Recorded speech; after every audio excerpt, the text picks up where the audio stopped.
రాజైన ఉజ్జియా మృతునందిన సంవత్సరమున అత్యున్నతమైన సింహాసనమందు ప్రభువు ఆసీనుడై ఉండగా నేను చూచితిని. ఆయన చొక్కాయి అంచులు దేవాలయము నిండుకొనెను. దేవుడు తన పరిశుద్ధ వాక్యం దీవించునుగాక. ఆమేన్. ప్రభువైన యేసుక్రీస్తు నామంలో మీకు అందరికీ ఉదయకాల సమయంలో శుభాలు వందనాలు తెలియజేస్తూ ఉన్నాను. దేవుని యొక్క మహాకృప చేత మరొక దినమో ఈ విధంగా మనము కలుసుకొని మరి ప్రార్థన చేయటానికి, మరి చక్కగా పాటల ద్వారా మహిమపరచుటకు, దేవుని యొక్క వాక్యాన్ని ధ్యానం చేయటానికి ప్రభు ఇచ్చిన మంచి సమయాన్ని బట్టి దేవునికి మహిమను ఆరోపిస్తూ ఉన్నాను. ప్రార్థన చేసుకుని మనము ఈనాటి వాక్య ధ్యానాన్ని మనం ప్రారంభం చేసుకుందాం. పరిశుద్ధుడా, ప్రేమ నమ్మకమైన మా తండ్రి, ఘనమైన మా దేవ, మీ నామంలో చేరి మేము ప్రార్థిస్తున్నాం. యుద్ధ కలశంలో ప్రభా, మరి చిన్న సమూహంగా ప్రభా సంలో చేరి ఇంతవరకు తండ్రి మరి పాటల ద్వారా మహిమను పొందుకున్నారు. దేవా, ఈ సమయంలో ప్రభా మీరు మాతో మాట్లాడే దేవుడు ప్రభా నాయన. మరి మీరు మాట్లాడితే ప్రభా మా జీవితాలు మెరుగుపరచబడతాయి. దేవా, ఈ లోకంలో ఉన్నప్పుడు ప్రభా మీరు మాట మాత్రం సెలవిస్తే ప్రభా ఎన్నో అద్భుత ఆశ్చర్య కార్యములు తండ్రి సహాయం చేయండి ప్రభా నాయన. నీ పక్షంలో ప్రభా నాయన నిలబడబోతున్నాను కూడా తండ్రి సులువు చుట్టూ మెరుగుపరచండి. ఉదయ కాల శ్రమలు మాకు అందరికీ కావాల్సిన ఆత్మీయ ఆహారాన్ని మీకు మీరు అందించి మరి మహిమను పొందుకోమని యేసు నామములో ప్రార్థిస్తున్నాము తండ్రి. ఆమేన్.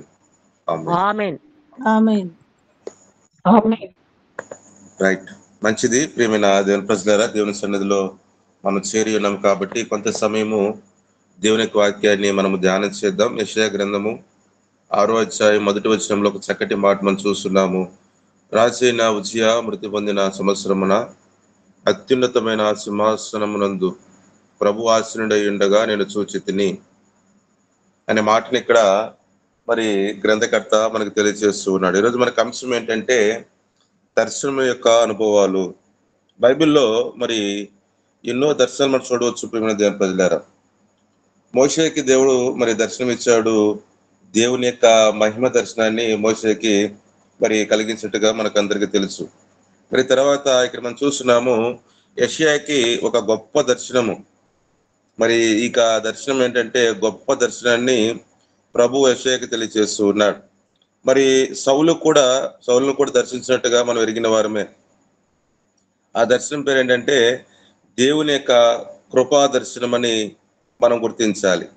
ఈ విధంగా బైబిల్లో మరి ప్రభు దర్శించిన వారిని మనం చూస్తూ ఉన్నాం. బైబిల్లో ఒక చక్కటి మాట ఉంటుంది ప్రియమైన దేవుని ప్రజలారా, ఏమనంటే దర్శనము లేని చోట జనులు కట్టులేక తిరుగుదురు అనే మాట. దర్శనం లేని చోట జనులు కట్టులేక తిరుగుదురు అంటే మనకి ఒక దర్శనాన్ని మనం కలిగి ఉన్న మన జీవితాల్లో ఒక మాట మనం జ్ఞాపం చేసుకుంటే ఇక్కడ 6వ అధ్యాయం 1వ వచనంలో ఒక చక్కటి మాటను మనం చూస్తున్నాము. ఇక్కడ ఏంటంటే దేవుని చేత సంధించబడుతూ ఉన్న యెషయా ఇక్కడ మనం చూస్తున్నాం. దేవుని చేత సంధించబడుతూ ఉన్నాడు. ప్రియమైన దేవుని ప్రజలారా, యెషయాని మరి ఇక్కడ మనం చూస్తున్నాము.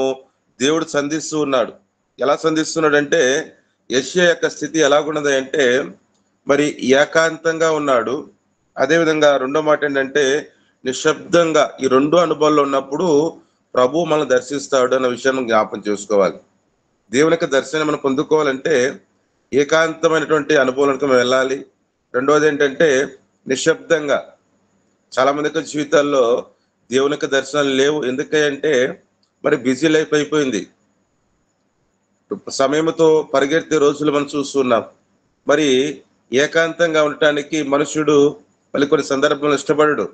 కొన్ని సందర్భంలో మరి నిశ్శబ్దంగా ఉండటానికి కూడా మరి ఎటువంటి సమయము లేని స్థితిలో ఈనాడు మరి మనుషుడు జీవిస్తూ ఉన్నాడు. ప్రియమైన దేవుని ప్రజలారా, ప్రభు మనం సంధించాలంటే దేవుని యొక్క దర్శనాన్ని మనం చూడాలంటే యెషయా ఏ స్థితిలో ఉన్నాడంటే ఏకాంతంగా ఉన్నాడు. రెండవది మనం చూస్తున్నాము నిశ్శబ్దంగా ఉన్నట్టుగా మనం చూస్తూ ఉన్నాం. ప్రియమైన దేవుని ప్రజలారా, బైబిల్లో మనం జ్ఞాపం చేసుకుంటే మరి మోషే మరి 40 దినాలు కూడా ఏకాంతంగా ఉన్నాడు. మోషే మనకందరికీ తెలుసు. 40 దినాలు కూడా ఏకాంతంగా ఉన్నప్పుడు మనం జ్ఞాపం చేసుకుంటే ధర్మశాస్త్రాన్ని తీసుకొచ్చాడు. దేవునికి స్తోత్రం కలుగును గాక. అదేవిధంగా పద్మాసు దీవులో ప్రియమైన దేవుని ప్రజలారా ఏకాంతంగా యెహోవా ఉన్నప్పుడు పద్మాసు దీవిలో ఏకాంతంగా యోహాను భక్తున్నప్పుడు మనకందరికీ తెలుసు, ప్రకటన గ్రంథాన్ని తీసుకొస్తూ ఉన్నాడు. ఈ మాట నేను కొంచెం వివరించి ముందుకు వెళ్తాను. ఎందుకు మరి యోహాను భక్తుడు పద్మాసు దీవిలోకి వెళ్ళిపోయాడంటే, ఆ రోజుల్లో యొక్క స్థితి ఎలాగుందంటే, డ్యూమటిన్ అనబడి ఒక రాజు ఉండేవాడంట. ఈ రాజు ఉన్నప్పుడు ఈ రాజు పరిపాలన చేస్తూ ఉన్నాడు. పరిపాలన చేస్తున్నప్పుడు ప్రియమైన జనపిల్లరా, ఈ రాజు ఆ యొక్క రాజ్యంలో మరి ఎటువంటి నిబంధన తీసుకొచ్చాడంటే, డ్యూమటినే రాజు, డ్యూమటినే దేవుడు, డ్యూమటిన్ కుమారుడే దేవుని కుమారుడు అని చెప్పేసి తీసుకొచ్చాడు. ఆ రోజుల్లో చాలా మంది కూడా పరిపాలన చేస్తూ ఉండేవారు. వారి యొక్క మాటను ఎవరైనా ఉల్లంఘిస్తే, వారి యొక్క మాటను ఎదిరిస్తే వారిని ఏం చేసేవారంటే, మరి ఒక చీకటి గృహంలో బంధించేస్తూ ఉండేవారు. చీకటి గృహంలో తీసుకెళ్లేసి పడేసినప్పుడు ఆ వ్యక్తి అన్నాహారం లేకుండా మరి ఇబ్బందికరంగా చనిపోవటానికి ఆస్కారం ఉంటుందని ఆ రోజుల్లో మరి ఇక నానుడి. ఈ స్థితిలో మరి ఇక డ్యూమటిన్ అనబడే రాజు పరిపాలన చేస్తున్నప్పుడు, నేనే దేవుణ్ణి, నా కుమారుడే దేవుని కుమారుడు చెప్తున్నప్పుడు మరి నాణ్యను కూడా ముద్రించాడంట. ఈ స్థితిలో యోహాను భక్తుడు ఒప్పుకోలేదు.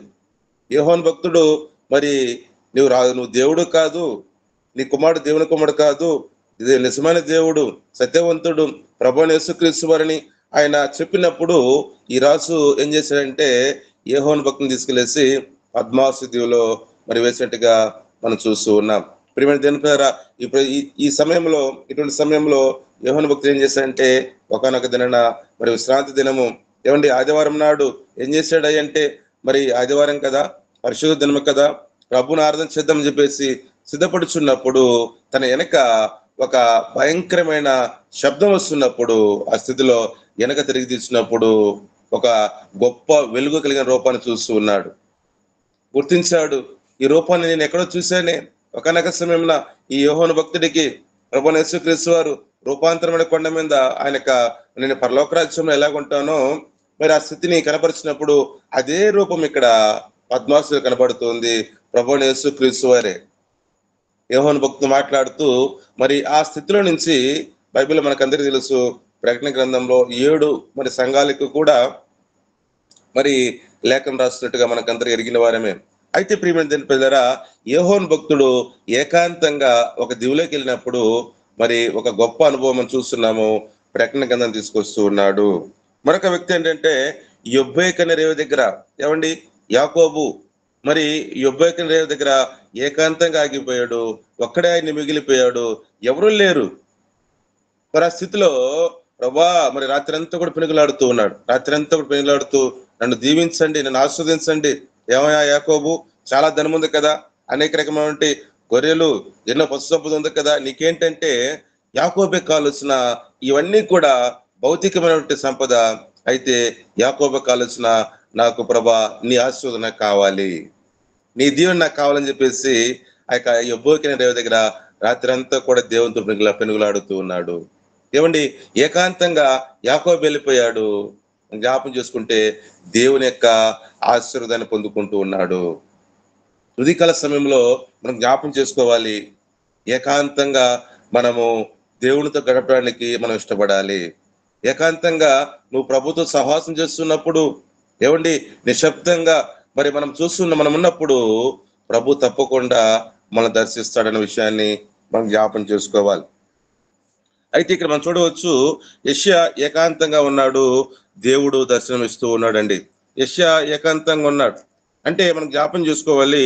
ఈ మొదటి వచనంలో ఒక చక్కటి మాట మనం చూస్తున్నాము. ఏంటంటే, ఆయన చొక్కాయి అంచులు దేవాలయం నిండుకొనెను అనే మాట ఇక్కడ మనం చూస్తున్నాం. అంటే జ్ఞాపం చేసుకోవాలి, అత్యున్నతమైన దేవుడు, రాజులకు రాజు, ఏమండి ప్రభులకు ప్రభు, సార్వభౌమైనటువంటి మరి దేవుడు ఇక్కడ మనం చూస్తున్నాము. మరి యెషయాకి దర్శనం ఇస్తూ ఉన్నట్టుగా మనం చూస్తూ ఉన్నాం. ఒక చక్కటి మాట జ్ఞాపం చేసుకుంటే అలా ముందుకు వెళ్దామంటే 2వ వచనంలో ఒక మాట నేను చదువుతూ ఉన్నాను. ఆయనకు పైగా శరాపులను నిలిచి ఉండిరి, ఒక్కొక్కరికి 6 రెక్కలుండెను, ప్రతి వాడును 2 రెక్కలతో తమ ముఖమును, 2 తమ కాళ్ళను కప్పుకొనుచు 2 ఎగురుచుండెను అని మాట ఇక్కడ మనం చూస్తున్నాం. ఈ 2వ వచనము మరి 3వ వచనం చదువుతున్నాను. వారు సైన్యములకు అధిపతికి యెహోవా పరిశుద్ధుడు, పరిశుద్ధుడు, పరిశుద్ధుడు, సర్వలోకము ఆయన మహిమతో నిండి ఉన్నదని గొప్ప స్వరముతో గాన ప్రతిగానం చేయుచుండిరి అనే మాట మనం చూస్తున్నాం. ఏమండి, ఏకాంతంగా వెళ్ళిపోతూ ఉన్నాడు. నిశ్శబ్దంగా ఉన్నప్పుడు దేవునికి దర్శనం చూస్తున్నప్పుడు ఇక్కడ మనం చూస్తున్న ఒక చక్కటి మాటను, ప్రియమైన దేవుని ప్రజలారా, ఆయన పరిశుద్ధుడు పరిశుద్ధుడు అనే మాటని మనం చూస్తున్నాం. గాన ప్రతిగానములు పరలోక రాజ్యంలో నిత్యము కూడా ఏమండి ఆ యొక్క మహిమను మరి పొందుకుంటున్న ప్రభువుని యేసుక్రీస్తుకి మనం చూస్తున్నాము. పరిశుద్ధుడు పరిశుద్ధుడు పరిశుద్ధుడు అని ఇక్కడ ప్రభువుని కొనియాడుతూ ఉన్నారు. భౌతికంగా మనం జ్ఞాపం చేసుకుంటే ప్రియమైన జనపల్లరా, కొంతమంది యొక్క స్థితి ఎలాగుందంటే ఈ రోజుల్లో, మరి దేవుడు కనబడ్డా కానీ దేవునికి మహిమను తీసుకురారు. కానీ ఎలాగుంటుంది అంటే వీరికే అన్ని చెందాలి, వీరి ఎక్కడ కనబడాలి, వీరు అనేక రకాలుగా గొప్ప చేసుకుంటూ చాలా మంది కూడా మరి ముందు కొనసాగుతూ ఉన్నారు. ఈ ఉదయకాల సమయంలో ప్రభు మనతో మాట్లాడుతున్నాడు. ప్రియమైన సహోదరి సహోదరులరా, ఇక్కడ అనేకమైనటువంటి దేవదూతలు ఏమండి ఆ దేవాత్మను చూడటానికి వారు చూడటానికి భయపడి ఇక్కడ మనం చూస్తున్నాము, వారి యొక్క ముఖాలను కప్పుకుంటూ ఉన్నారు. ఏమండి, ప్రభు మనం జ్ఞాపం చేసుకుంటే ఆయన పరిశుద్ధుడు, ఆయన గొప్పవాడు, ఆయన పాపం లేనివాడు అని లోకం ఉన్నప్పుడు ఒక మాట సెలవిచ్చాడు. ఏమండి, నాలో పాపం ఉన్నదని మీలో ఎవరైనా స్థాపించగలరా? దేవునికి స్తోత్రం కలిగిన గాక. 2000 సంవత్సరాల క్రితము ఆయన ఈ మాట చెప్పినప్పుడు ఏమండి, ఈ మాటకి ఈనాడు ప్రియమైన జనపల్లరా ఎవరు కూడా సమాధానం లేదు. ఎందుకంటే ఆయన పరిశుద్ధుడు, ఆయన పాపం లేనివాడు. పాపుల కోసం వచ్చాడు కానీ పాపం ఆయనలో చేరలేదు. ప్రియమైన జనపల్లరా, ఇంత గొప్ప పరిశుద్ధుడు, ఏమండి ఇంత గొప్ప దేవుడు, మరి ఆయన మన నుంచి మహిమను పొందుకోవాలని ఆశిస్తున్నప్పుడు ఈనాడు మనుషులందరూ కూడా స్థితి ఎలా ఉన్నది అంటే మేము కనబడాలి, అంతా మేము అన్న విషయాన్ని చాలా చాలా సందర్భాల్లో మనం గమనిస్తూ ఉంటాం. ప్రియ సహోదరి సహోదరులరా, ఇక్కడ మనం చూస్తున్నాము ఒక చక్కటి మాట, ఆయన పరిశుద్ధుడు, ఆయన రాజు, ఆయన రాజుల రాజుగా ఉన్నాడు. ఆ రాజు కింద మనం జీవించాలి. ఆయన గొప్పవాడైన ఆయన కింద మనము మరి జీవించాలి. ఏమండి, మరి బైబిల్లో మనం జ్ఞాపం చేసుకుంటే రాజులు లేనప్పుడు ఏం చేసేవారంటే న్యాయాధిపతుల పరిపాలన చేస్తూ ఉండేవారు. న్యాయాధిపతుల పరిపాలన చేస్తున్నప్పుడు మనం జ్ఞాపం చేసుకుంటే మరి సమూయేలు ఎద్దకు వస్తారు. మరి ప్రజలందరూ కూడా వచ్చి, అయ్యా మరి చుట్టుపక్కల ప్రజలందరికీ రాజులు ఉన్నారు, మాకు రాజు లేడు, మాకు రాజు కావాలి అని ఒక విధానంలో సమూయేలు అడుగుతూ ఉంటే మరి ప్రభు మరి సమూయేలు చెప్తాడు, అయ్యా మన దేవుడు గొప్పవాడు, ఆయన మనకు రాజుగా ఉన్నాడు కదా, ఇంకెందుకు మనకు రాజు, ఆయన మన పరిపాలిస్తున్నాడు, ఆయన పరిశుద్ధుడు కదా అన్నప్పుడు వీరందరూ కూడా మాకు రాజు కావాలి, మాకు రాజు కావాలని చెప్పేసి పట్టుబెట్టినప్పుడు ఆ స్థితిలో దేవుడు మీకు భౌతికంగా రాజును ఏర్పాటు చేసుకుంటే ఆ స్థితి ఎలాగుంటుందో మరి ఖండితంగా చెప్పాడు దేవుడు న్యాయాధిపతుల గ్రంథంలో. అయితే మనం జ్ఞాపం చేసుకుంటే ప్రభువే మన పరిపాలన చేయాలని, ఆయన మన ద్వారా మహిమను పొందుకోవాలని అన్న విధానంలో ప్రభు ఆలోచన కలిగి ఉంటే ఈనాడు చాలా మంది యొక్క స్థితి ప్రియమైన దేవునిపిల్లరా, మేమే గొప్పవారము, మాకే అన్ని చెందాలనే ఒక మాటను అనుభవిస్తూ మరి చూస్తూ ఉన్నారు. ఇక్కడ ఒక మాట ఎలా అంటాను ఏమనంటే, మన తెలుగు ప్రజలకి ఒక మాట ఏంటంటే, ఒక ఆచారం ఏంటంటే, ఒక సామెత, మరి కూరకి తాలింపు, మరొకటి ఏంటంటే భర్తకి చాడింపు, తెలుగువాడికి పొగడింపు కావాలంట. ఏమండి, కూరకి తాలింపు పెట్టనో, భర్తకి జాడింపు పెట్టనో, తెలుగువాడికి ఏం కావాలి? పొగడింపు. దేవునికి మహిమ చెందించాలి. ఆయన మహిమకు పాత్రుడు, ఆయనకు స్తుతులకు పాత్రుడు, ఆయన గొప్ప దేవుడు, అందుకు తగిన వారు ఈ లోకంలో ఎవరు లేరు. ఆయన పరిశుద్ధుడు, ఆయన పాపం లేనివాడు. ఏమండి, పతి గానముల చేత అక్కడ ఆ దర్శనంలో మనం చూస్తున్నాము. యెషయా అనేక మంది దేవుని దూతలతో కూడా మరి దేవుణ్ణి పరిశుద్ధుడు పరిశుద్ధుడని కొనియాడబడుతూ ఉన్నారు. అంటే ఒక మాట మనం జ్ఞాపం చేసుకోవాలి, ఇక్కడ మనము ఎక్కడ కూడా మనం ప్రేమ దేనిపైన గర్వించాల్సిన విషయం మనలో లేదు అన్న విషయం మనం జ్ఞాపం చేసుకోవాలి. ఒక మాట ఎలా అంటాను, మనము ఆయన కింద, ఏమండి ఆయన పరిపాలనలో ఆయనకు లోబడి మనం జీవించాలి. ఒక మాట ఎలా అంటాను, మనకి స్థితి ఎలా ఉండాలంటే ఎన్కౌంటర్ విత్ గాడ్ గా మనం జీవించాలి. ఆయన కింద మనం జీవించాలి. ఏమండి, ప్రభువు యొక్క పరిపాలనలో మనం జీవిస్తున్నప్పుడు దేవుని యొక్క పరిపాలనలో మనం ముందు కొనసాగుతున్నప్పుడు మన జీవితాల కష్టాలు రావు, బాధలు కూడా రానివ్వడు ఆయన. కష్టాలు మరి శ్రమలు ఎక్కువైపోతున్నాయంటే మనం జ్ఞాపం చేసుకోవాలి, నీవు ఏదో ఎవరో భౌతికమైన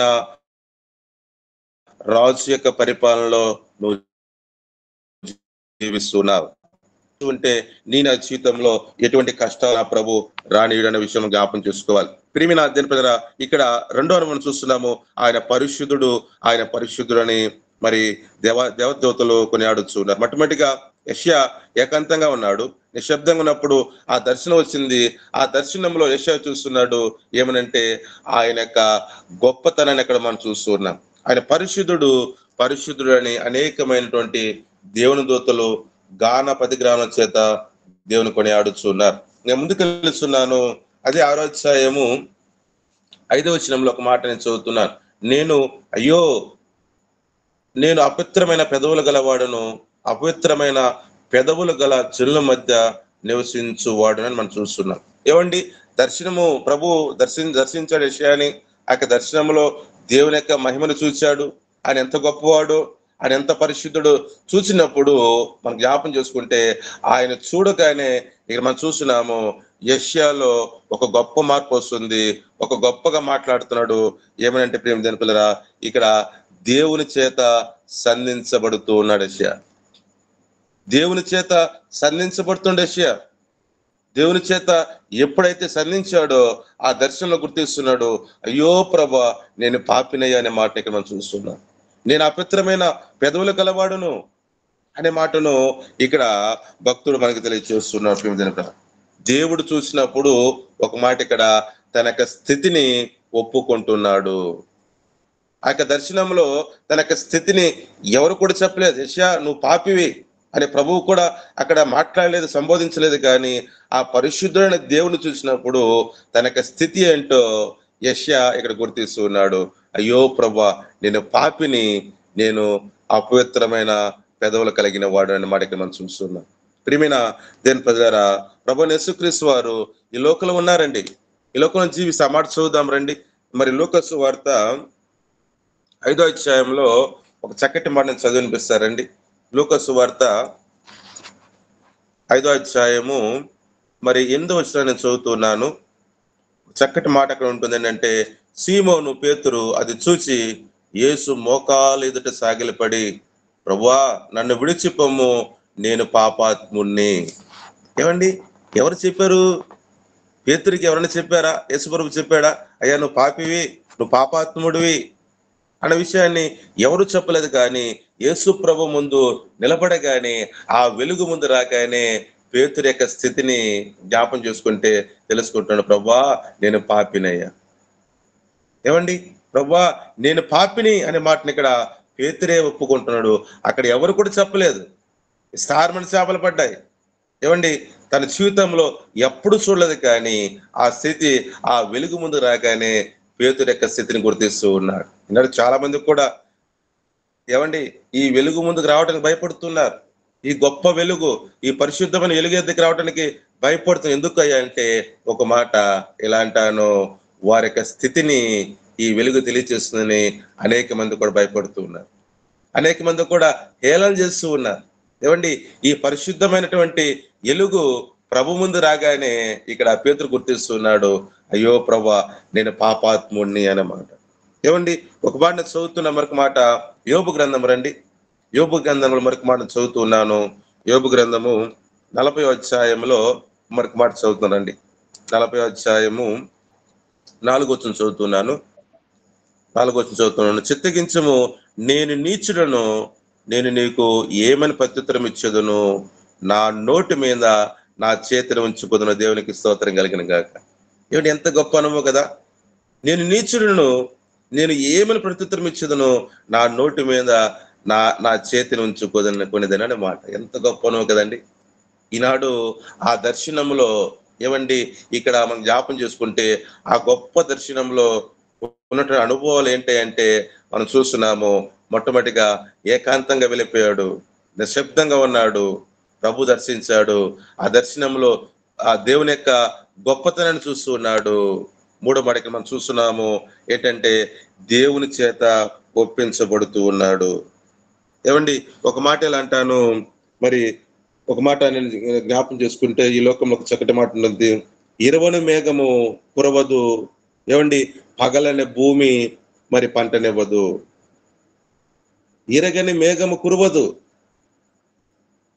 మరి పగలనే భూమి పంటనివ్వదు. మనం జ్ఞాపం చేసుకోవాలి, మన జీవితాలలో ఎన్నో అతిక్రమములు, ఎన్నో అనాలోచిత ఆలోచనలు మనకు కలిగి ఈనాడు దేవుని సన్నిధిలో ఒప్పుకునే వారంగా మనం ఉండాలి. ఈనాడు చాలా మంది యొక్క స్థితి కప్పుకోవటానికి ఇష్టపడుతున్నారు. చేసిన తప్పిదాన్ని, ఏమండి, తన యొక్క స్థితి ఏంటో ఎరిగి కూడా, ఆ పాపం యొక్క స్థితిని ఎరిగిని కూడా ఈనాడు కప్పుకొని అలా వెళ్ళిపోతున్నారు. కానీ మనం జ్ఞాపం చేసుకుంటే దేవుడు దర్శించినప్పుడు యెషయా తన యొక్క స్థితిని గుర్తెరుగుతూ ఉన్నాడు.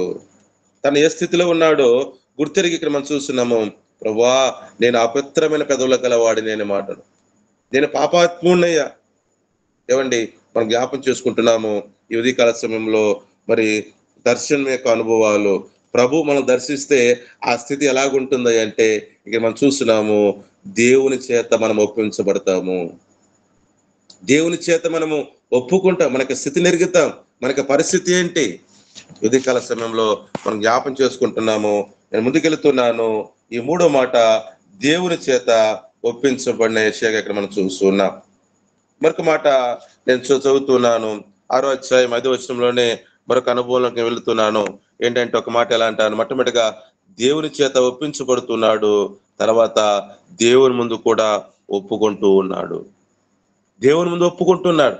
ప్రభు సంధించినప్పుడు తన యొక్క స్థితిని ఎరిగి ఇక్కడ మనం చూస్తున్నాము, మరి దేవుని ముందు ఒప్పుకుంటున్నాడు, ప్రభువా నేను పాపాత్మున్నయ్యా. పేతురు ఎలాగైతే ఒప్పుకుంటున్నాడో, దేవా నేను పాపాత్ముణ్ణి, నేను పాపిని ప్రభా అని ఎలాగైతే ఒప్పుకుంటున్నాడో ఇక్కడ మనం చూస్తున్నాం. ప్రియమైన దేవుని పిల్లరా, రండి ఈ అనుభవంలో మరొక మాట మనం చూద్దాము. యెహోషువ గ్రంథంలో ఒక అనుభవం చూద్దాం. రండి, యెహోషువ గ్రంథంలో ఒక మాటను చదువుతున్నాం. యెహోషువ గ్రంథము 7వ అధ్యాయము మరి 19వ వచనంలో ఒక చక్కటి అనుభవాన్ని మీ ముందు తీసుకొస్తాను. అప్పుడు యెహోషువ ఆకానుతో, నా కుమారుడా, ఇశ్రాయేలు దేవుని యెహోవాకు మహిమను చెల్లించి ఆయన ఎదుట ఒప్పుకొని నీవు చేసిన దానిని మరుగు చేయక నాకు తెలుపుమని నిన్ను వేడుకొనుచున్నానని చెప్పగా. ఏమండి, ఈ 19వ వచనంలో ఒక చక్కటి మాటను యెహోషువ ఆకానుతో మాట్లాడుతున్నాడు. ఏమనంటే ఆయన ఎదుట ఒప్పుకొని అనే మాటను. నువ్వేం చేశావు? నువ్వు ఒప్పుకొని మరుగు చేయక నాకు చెప్పబోయని అని చెప్పేసి ఇప్పుడు ఆకాని మరి యెహోషువ మాట్లాడుతున్నాడు. ఏం జరిగిందయ్యా అంటే, మనం జ్ఞాపం చేసుకుంటే తర్వాత దేవుడు యెహోషువని ఏర్పాటు చేసుకున్నాడు. ఈ విధంగా ప్రయాణం చేసుకుంటూ వెళుతున్నప్పుడు మరి మనం జ్ఞాపం చేసుకుంటే వారికి యెరికో అనే ఒక పట్టణం ఎదురొచ్చింది. ఈ యెరికో యొక్క స్థితిని మనం చాలా పర్యాయంలో ఎన్నోసార్లు కూడా విన్నాము, మరి ధ్యానం చేస్తూ ఉంటాము కూడా.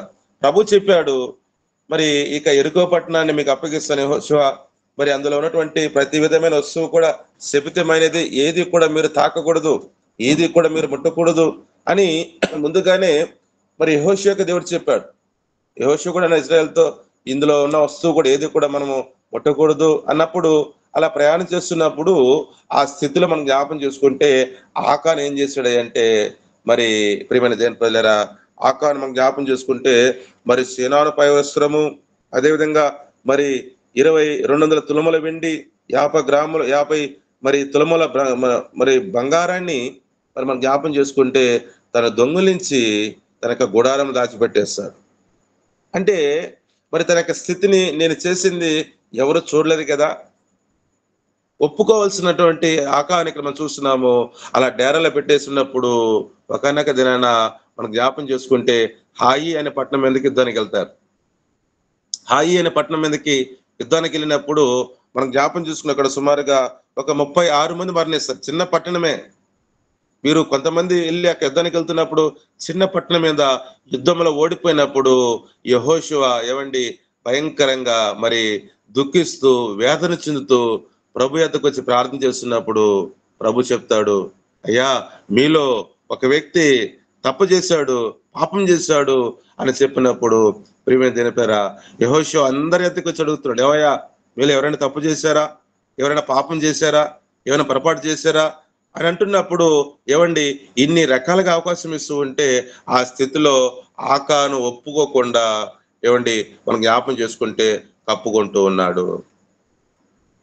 చిన్న పట్టణం మీద హాయి మీదకి యుద్ధానికి వెళ్ళినప్పుడు వారు ఓడిపోయారు. ఏమండి ఎరుకో పట్టణం మీద గొప్ప విజయాన్ని ఇచ్చిన దేవుడు ఇక్కడ మనం జ్ఞాపం చేసుకుంటే చిన్న పట్టణం మీద ఎందుకు ఓడిపోయారంటే మనం జ్ఞాపం చేసుకుంటే ఒక మాట చేసిన తప్పిదాన్ని ఒప్పుకోకుండా ఆకాను ఏమండి కప్పుకుంటున్నాడు. మనకందరికి తెలుసు రాళ్లతో కొట్టబడ్డాడు. ఎందుకయ్యా రాళ్లతో కొట్టబడి చంపేశారు? ఎందుకయ్యా అంటే ఒక మాట మనం జ్ఞాపం చేసుకుంటే ఆ చేసిన తప్పిదాన్ని, ఆ చేసిన పొరపాటును ఆకాను ఒప్పుకోలేదు. అవకాశం ఇచ్చాడు, ఒప్పుకుంటాడేమో అని యెహోషువ అన్ని రకాలుగా అవకాశం ఇస్తూ ఉంటే అవకాశం ఇవ్వకుండా అలా కప్పిపుచ్చుకోండి. కాబట్టి ఏమండి రాళ్లతో కొట్టబడినట్టుగా మనం చూస్తూ ఉన్నాం. ఇక్కడ మనం చూస్తూ ఉన్న ప్రియమైన దేవుడా, దేవుని ముందు మనము ఒప్పుకోవాలి. ఆయన చూసే దేవుడు ఆయన యొక్క కన్నులు అనువనును కూడా భూమి మీద సంచరిస్తూ ఉన్నాయి. ఆయన చూడని దేవుని కాదు. ఆయన కన్నులుండి కూడా చూడని వారు అనేక మంది లోకలు ఉన్నారు, చెవులుండి కూడా వినవారు అనేక మంది ఉన్నారు. కానీ మనం ఆరాధించే దేవుడు ఎంత గొప్పవాడే అంటే ఆయన కన్నులు అనువనును కూడా మరి విస్తరిస్తూ ఉన్నది, అనువనును కూడా ఆయన చూస్తూ ఉన్నాడు. ఉదయకాల సమయంలో జ్ఞాపం చేసుకుందాము, ప్రభు మనతో మాట్లాడుతున్నాడు. ఆలోచన చేయాలి. ఎక్కడో ఏదో ఒక లోపము, ఏదో ఒక మరి పాపాన్ని నీ నా జీవితంలో పెట్టుకొని ఎన్ని రకాలుగా ప్రయత్నం చేసినా కానీ నీ జీవితంలో విజయం రావటం లేదు. పిల్లలు చక్కగా చదువుతున్నారు, అన్ని రకాలుగా మరి ఉద్యోగాల కోసం ఎన్నో ప్రయత్నాలు చేస్తున్నారు, కానీ ఎన్నో రకాలుగా మరి ఇంటర్వ్యూకి అటెంప్ట్ చేస్తున్నారు, కానీ వారికి ఉద్యోగాలు రావట్లేదు. వారు పడిన ప్రయాసకు ఫలితం లేదు. ఎందుకు ప్రభు అంటే ఇంతవరకు చాలు. ఎక్కడో లోపం ఉంది. ఒకవేళ మనలోనే ఉందేమో లోపము. పిల్లలు చక్కగా చదువుతూ ఉన్నారు, ఎంతో ప్రయాసపడుతూ ఉన్నారు, ఎన్నో రకాలుగా మరి ప్రాకులాడుతున్నా కానీ వారికి కావాల్సిన ఉద్యోగం రావట్లేదు. ఎందుకంటే ఒక మాట, ఏదో నాలో పాపం ఉంది ప్రభా ఒప్పుకొని ఆకానికి మనం చూస్తున్నాము. ప్రియమైన దేవుని ప్రజలారా, ఒక చక్కటి మాట, ఆ యొక్క దర్శనములో ఒప్పించబడుతూ ఉన్నాడు, అదేవిధంగా దేవుని ముందు ఒప్పుకుంటున్నాడు. ఉదయకాల సమయంలో మనం జ్ఞాపం చేసుకోవాలి. మన యొక్క కుటుంబంలో మన యొక్క స్థితిని బట్టి మనం ఆలోచన చేయాలి. ప్రియమైన దేవుని ప్రజలారా, నేను ముందుకెళ్తూ ఉన్నాను. ఒక చక్కటి అనుభవము, ఇక్కడ ఒప్పుకునే వారంగా మనం ఉండాలి. ఏమండి దావీదు పాపం చేసిన బెత్షెబతో చేసినప్పుడు మరి కప్పిపుచ్చుకోవటానికి ఎన్నో రకాల ప్రయత్నం చేశాడు. ఎన్ని రకాల ప్రయత్నం చేశాడంటే మరి చాలా రకాల ప్రయత్నం చేశాడు. ఈ స్థితిని దేవుడు చూశాడు. దేవుడు ఊరుకుంటాడా? ఏమండి చేసిన తప్పిదాన్ని ఊరుకోకుండా మరి నాతానని ప్రవక్తను పంపించాడు. ఈ సంగతి మనకు ఎరిగిన వారమే. నాతాను వెళ్ళినప్పుడు ఒక స్టోరీ చెప్తాడు. ఆ స్టోరీ చెప్పినప్పుడు ఇందుకు మరి ఒక తీర్పుని ఇవ్వాలి రాసినప్పుడు దావీదు అంటాడు, మరి ఆ స్థితిలో నాతాను ప్రవక్త ఒక మాట అంటాడు, ఆ వ్యక్తి నువ్వే అన్నప్పుడు దావీదు యొక్క గుండెలు పగిలిపోయాయి. నేను చేసింది ఎవరు చూడలేదు కదా, నేను చేసిన పాపము ఎవరు చూడలేదు కదా అన్న ఒక ఆలోచన కలిగి కప్పిపుచ్చుకుందాం అనుకున్నాడేమో, కానీ దేవుడు ఒప్పుకోలేదు. ఏమండి ఆ స్థితిని ఎరిగిన తర్వాత కీర్తన గ్రంథంలో ఒక మాట ఉంటుంది, భక్తుడు రాసు, ప్రభువా ఈ సోపు హిమము కంటే అంటే తెల్లగా మార్చయ్య అనే మాట. ఎంత గొప్ప ఒప్పుకోలు కదండి. ఉదయకాల సమయంలో మనం జ్ఞాపం చేసుకుందాము. ఈ యెషయా ఆ యొక్క దర్శనంలో అనుభవం మనం చూస్తున్నాము. మొట్టమొదటిగా మనం చూస్తున్నాము, ఆ దర్శనము పొందుకోక ముందు ఏకాంతంగా ఉన్నాడు, నిశ్శబ్దంగా ఉన్నప్పుడు దేవుడు స్పందించాడు, దేవుడు మాట్లాడాడు.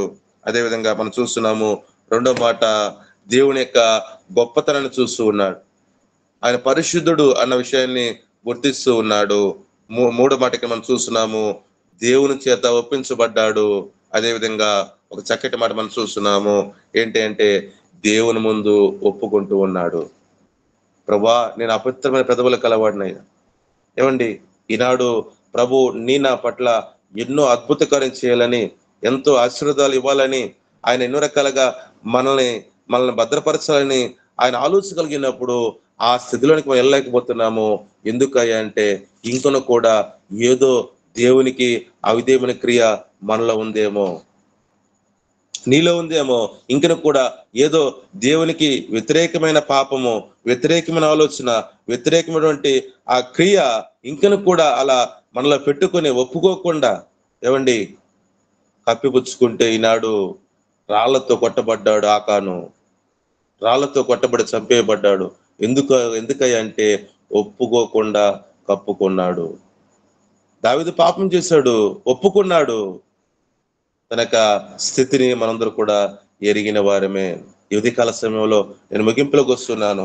ప్రియమైన దేవుని ప్రజలారా, మనం జ్ఞాపం చేసుకుందాము. ఈ కంటి దినాలు, ఈ చివరి దినాలు మనం చూస్తున్నాము. భయంకరమైన పరిస్థితి. మనుషులు ఎలా మారిపోతున్నట్టు, ప్రేమ చల్లారిపోతూ ఉంది. ఎంత భయంకరంగా ఏమండి కోపం ఎక్కువైపోతుంది. రాజ్యాల మీదకి రాజ్యాలు యుద్ధాలు జరుగుతూ ఉన్నాయి. డాక్టర్లకే అంతు చిక్కని వ్యాధులు వచ్చేస్తున్నాయి. ఎందుకయ్యా అంటే ఇవన్నీ కూడా ఆయన రాకడకు సూచనలు. ఆయన త్వరగా రాబోచు ఉన్నాడు. నేనుండే స్థలంలో మీరును ఉండలాగనని చెప్పాడు దేవుడు. మనం ఆ ఉండే స్థలంలో మనం ఉండాలి. కాబట్టి ఉదయకాల సమయంలో ఆ పరలోక రాజ్యము, ఆ ఎత్తబడే సంఘములో, ఆ సమూహంలో నీవు నేను కూడా, మనమందరూ కూడా ఏమండి ఆ యొక్క ఎత్తబడే సంఘంలో ఉండాలంటే మనం జ్ఞాపం చేసుకోవాలి. ఒకే ఒక మాట, ఒప్పుకోవటము. అది ఏదైనా సరే మనం జ్ఞాపం చేసుకుందాము. చిన్న మాట చెప్పి ముగింపులోకి వచ్చేస్తాను. ఒక ప్రాంతంలో ఒక తల్లి కుమారుడు జీవిస్తూ ఉన్నాడు. జీవిస్తుంటే తల్లి ఏం చేసిందంటే కొన్ని లడ్లు తయారు చేసిందంట. లడ్లు తయారు చేసి తల్లి కుమారుని పిలిచింది. కుమారుడా, నేను అలా బజార్కి వెళ్ళి వస్తాను, ఈ లడ్డును చూస్తూ ఉన్నప్పుడు కుమారుడు, తల్లి వెళ్ళిపోయింది. ఆ లడ్లను చూస్తుంటే తను నోరు ఊరుతూ ఉంది, తినాలని ఆశ కలిగి ఉన్నాడు. తల్లి రాకముందు ఒక లడ్డు తీసుకుని తిందామని చెప్పేసి ఒక లడ్డు తీసుకొని అలా త్వరగా తినేశాడు. ఆ తినే సందర్భంలో తన పెదాల మీద ఈ లడ్డులో ఉన్నటువంటి ఒక మరి పదార్థం తన పెదాలకు అంటుకుంది. తను చూడలే. తన కుమారుడు చూడకముందు తల్లి చూసింది. కుమారుడా, మరి ఏమైనా స్వీట్స్ ఏమైనా తిన్నావా, లడ్డు ఏమైనా తిన్నావా? లేదమ్మా, నేను తినలేదమ్మా అని ఒక విధానంలో, నేను తినింది నా తల్లి చూడలేదు కదా, నేను తినింది నా తల్లి చూడలేదు అని చెప్పేసి కప్పిపుచ్చుకుందాం. కానీ తల్లి తన పెదాల మీద ఉన్నటువంటి ఆ యొక్క స్వీట్ని చూసినప్పుడు ఏమండి ఆ మాట చెప్పినప్పుడు కుమారుడు అనేక ఇబ్బంది పడుతూ ఉన్నాడు. మనం జ్ఞాపం చేసుకోవాలి. మనం చేసే ప్రతి క్రియ కూడా ఆయన చూస్తూనే ఉన్నాడు. నువ్వు మాట్లాడిన ప్రతి ఒక్క మాట కూడా ఆయన వింటూనే ఉన్నాడు. కాబట్టి మనం జ్ఞాపం చేసుకోవాలి. ఆయన చూసే దేవుడు, ఆయన వినే దేవుడు, మనల్ని హెచ్చరించే దేవుడు. ఆయన హెచ్చరిస్తాడు, ఆయన మనతో మాట్లాడతాడు, సరి చేసుకోమని అవకాశం ఇస్తాడు. ఏమండి దావీదు సరి చేసుకోవాలని ప్రభు పంపించిన నాతానని ప్రవక్తను పంపించాడు. మనం జ్ఞాపం చేసుకోవాలి. దేవునికి ప్రణాళిక ఏమండి మన పట్ల ఎంతో గొప్పది. ఆయన ప్రణాళిక, ఆయనకు ఉద్దేశము ఎంతో గొప్పది. ఆయన ఎన్నో చేయాలని, ఒక ఎత్తైన స్థానంలో మనల్ని ఉంచాలని ఆలోచిస్తూ ఉంటే మనం జ్ఞాపం చేసుకోవాలి. ఏదో ఒక అవిధేయమైన క్రియ నాలో పెట్టుకొని మనం ఏం చేస్తున్నామంటే ఆయనకి దూరం అయిపోతూ ఉన్నాం. ఆయన ఇవ్వాల్సిన వాటిని పొందుకోలేకపోతున్నాం. ఆయన అడుగుడి మీకు ఇవ్వను అంటున్నాడు. ఏమండి మనం జ్ఞాపం చేసుకుని ముగింపులకు వస్తున్నాను. ఉదయకాల సమయంలో ఇక దర్శన యొక్క అనుభవాలు మనం చూస్తున్నాము.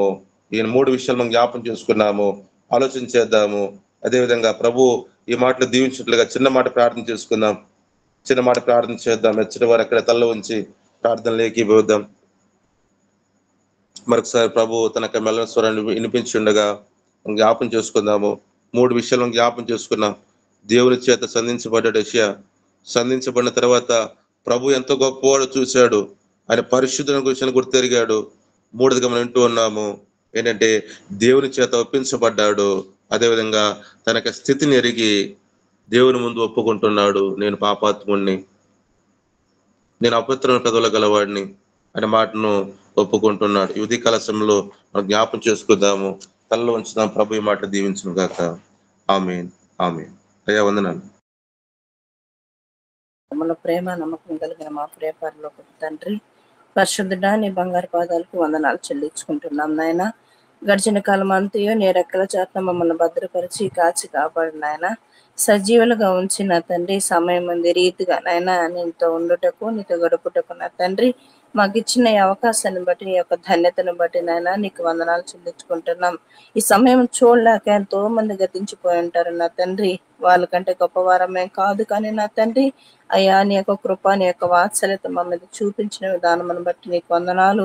మమ్మల్ని మేము సరి చేసుకున్నట్టుకు మాకు మరొక దినాన్ని మాకు అనుగ్రహించిన విధానమును బట్టి మీకు వందనాలు చెల్లించుకుంటున్నాం నాయన.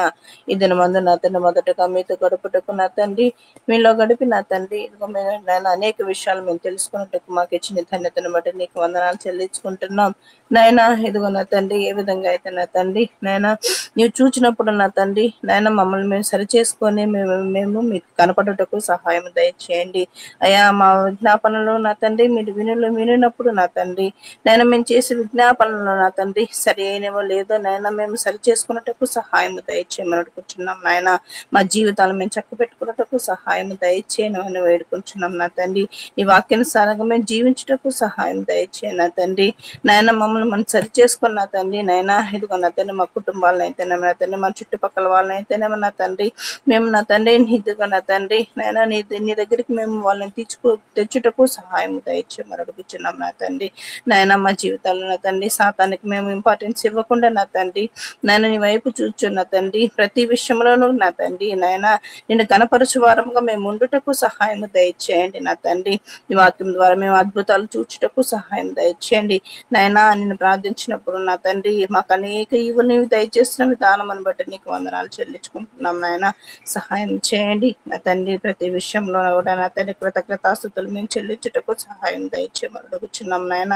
చేరికూడి వచ్చిన ప్రతి బిడ్డని జ్ఞాపకం చేసుకోండి అతని వాళ్ళ కుటుంబాలని జ్ఞాపకం చేసుకోండి నా తండ్రి. కుటుంబాలు ఏ సమస్యలు ఉన్నాయో నా తండ్రి ఏ నాయన లోటుపాట్లు ఉన్నాయో నాయన నీవు చూసి నా తండ్రి నాయన వాటిని నాయన తీసివేయమని అడుగుచున్నాం నా తండ్రి. సహాయం చేయండి సరి చేయమని కూడా మిమ్మల్ని అడుగుచున్నాము నా తండ్రి. ప్రతి బిడ్డకి మంచి బలమును ఆరోగ్యమును శక్తిని దయచేయమని అడుగుచున్నాం నాయన. అనేక మందిగా ఇంకా విస్తరించుటకు సహాయం దయచేయమని అడుగుచున్నాం నా తండ్రి. నీకు వందనాలు చెల్లించుకుంటున్నాం నాయన. వాక్యాన్ని అందించిన నా తండ్రి బిడ్డని జ్ఞాపకం చేసుకోండి నాయన.